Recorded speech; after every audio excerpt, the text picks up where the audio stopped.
Only waste $48 million and get a $7 million bonus. But guess who's eating that bill? Hi, everybody. Good morning. I'm Liz McDonald in for David Asman. Uncle Sam doling out cash prizes to the states. Get this, wasting the least amount of food stamp money.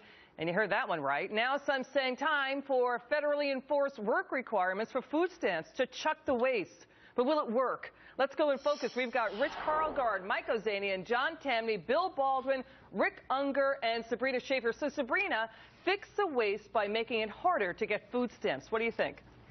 Yes, absolutely. Look, EMAC, I know none of us on this panel begrudge people who fall on hard times. All of us can imagine what that might be like for somebody. But what's clear is that our safety net is terribly broken. Look, SNAP, the Supplemental Nutritional Assistance Program, has doubled in size since 2007. It is now helping 47 million Americans. I know our is not great right now, but I also know that there is something terribly wrong if we have 1 in 7 Americans depending on food stamps. Yeah, that's a good point. Now, Mike Ozanian, this debate often gets derailed by people who think we don't want to help widows and orphans and, children. That's not where the debate sits. We've added the equivalent of New York State over the last decade or so to the food stamp rolls. It's now about New York and I think Texas combined. And so what is the problem here? What's wrong, Mike? What do you think is the fix? Well, I think the main problem is the president's economic policies have been terrible.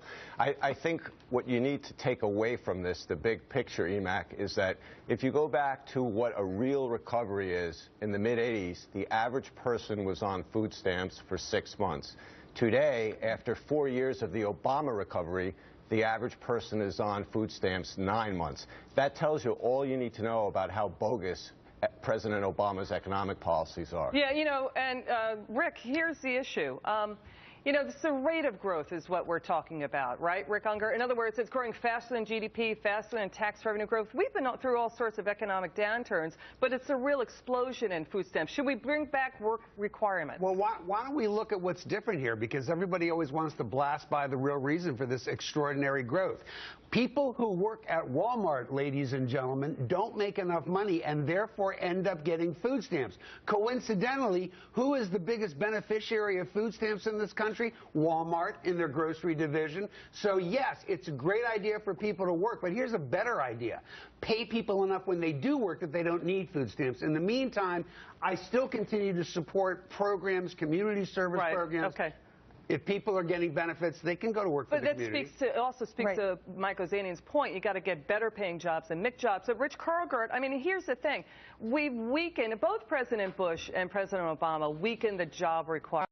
In other words, they left it up to the states. Let the states decide, right? And in the past, we had the job requirement was what?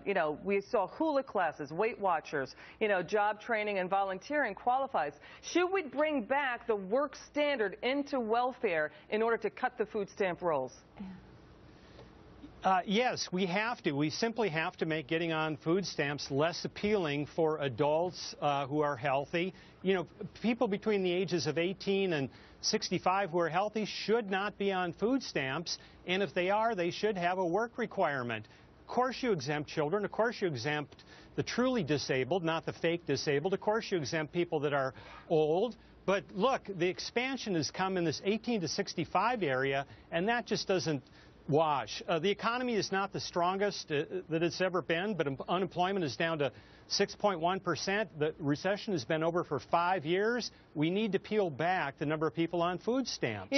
John Tamny, to Mike Ozanian's point, we've been through economic downturns before, and we had, yes, food stamp usage. Again, we want to help women and children, the truly destitute and the poor. But we're talking about able-bodied people who don't have children. There's an explosion in that growth, and we didn't see that trend in prior recessions, John Tamny. Absolutely, and so I'm with Mike. You want to grow the economy because if people are working, they're less likely to need food stamps to begin with. But the other problem I have with this is that we've federalized the distribution of food stamps. I think we've got to remember that cities and states should be the laboratories of ideas. Let them control the distribution of food stamps. If so, there will still be waste, fraud, and abuse, but there will be much less of it because it will be localized. Let me push back, John Tamny. 1 second. We're going to get to Bill Baldwin. When you left it up to the states to decide, I mean, the federal reform under Clinton left it up to the states to decide, John Tammy. Then you had the job requirements were weakened at the state level. They let the states decide. That's when you had, Weight Watcher qualifying for food stamps, or anti-smoking classes being able to qualify for food stamps. I don't think that. You think that's the way to go? Leave it up to the states? I think so. I think that they should be laboratories of ideas. Some cities and states will make them weak, some will make them strong. Let's figure out locally what works best rather than a one-size-fits-all from the federal government that ensures the waste. Bill, we are rewarding waste, aren't we, to some degree in this program? Well, there's been a lot of talk about a government mandating a $15 an hour wage, and I think this would be a great place to mandate it. Here's how it would work. If you're earning $600 a month in food stamps, you owe the government 40 hours of work, and we'll find work for you. There's lots of work that needs to be done by the government. But it's not doing well enough. And I would be much less sympathetic than some people would be to giving a blanket exemption to parents because they have kids at home. You know what? The taxpayers who are paying for the food stamps have jobs. Those taxpayers have kids. They manage to get to the jobs even though they have kids. So I'm not sure I'd give a blanket exemption on that score at all. You owe 40 hours. Sabrina, just moving off, it's not about, we're not talking about minimum wages. We're talking about cutting the waste. And I want to keep it, because this debate often gets really derailed, right? It becomes, the factoid intolerant when it goes into the politics. What we want to get into is, does it work? Does it work having a work requirement to get people off food stamps? And does it cut the waste out of the system? I think it would work, EMAC, and here's why. One of the big problems with the expanding sort of welfare state that we're focused on right now is that we're eroding our sense of self-reliance in this country, and we're eroding our civic society, which in the past have been the places which would help our neighbors and help each of our communities so that we're not dependent on Washington bureaucrats to be sending a debit card for food stamps or for Weight Watcher classes. I think John is onto something. We want to make this more local, but I think we want to get it even more local than government. Sabrina brings up D.C. bureaucrats, Mike Ozanian. Reminded me of this political cartoon I saw recently. What should we do with people who rely on handouts and refuse to work? Kick them out of Congress. Going back to Bill Clinton's time. Rick Unger liked that. Go ahead, Ozanian. Well, Bill Clinton and Newt Gingrich managed to come up with a very effective plan to reduce welfare and get people back to work. And unfortunately, as you pointed out, EMAC, that's been eroded over the past several years. I think looking at what Clinton and Gingrich did would be a very good place to start. Rick Unger, when you get people working, even if it's, this is going to be, I know you're going to maybe make your head explode on this one, forgive me, but when you get people working, they're at the lower end of the food chain, yes, but they could get up and work up the food chain into a higher paying job. So get them off welfare working, and then they'll move higher up into a better paying job, right? Well, that's hard to argue with. I mean, the problem isn't, I wouldn't disagree with that, so no head exploding yet.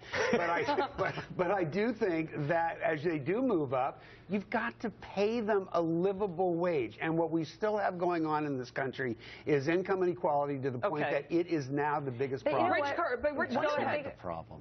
Wait, let me get to Rich Karlgaard. Karlgaard, what do you make of getting the waste out of the system? Have you seen it work? Putting people to work stops the waste in the food stamp program, cuts dependency, and cuts dependency on handouts. Go ahead.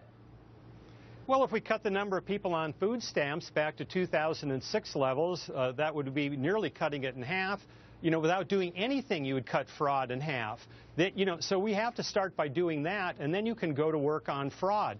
And to Rick Unger's point, look, Hobby Lobby pays $15 an hour. Costco pays $20 an hour. I know Walmart has become this very convenient foil for liberals to argue that nobody gets paid anything, but that's not true. John Tamney, what do you think? John. Yeah, I'm sorry, Rick. You can't legislate higher wages. The only thing you can do is remove. But you can, and you will reduce job opportunity overall. But we're talking about food stamps. Keep it on food stamps. Go ahead, John. Yeah, and I think if we want to help poor people, and I think all of us do, the worst way to do it is to legislate it from Washington, D.C. Invariably, it's going to be handled in the wrong way, in ways that harm poor people. Give it back to the cities and states. They'll do a much better job, and there will be much less in the way of fraud and abuse. All right, we want to hear more from Bill Baldwin. He's going to come back to us in an upcoming segment. Stay with us. We have a hot topic coming up. It's a bird, it's a plane, it's a drone. But are government regulations banning these kinds of drones, but allowing these kind, putting us all at risk?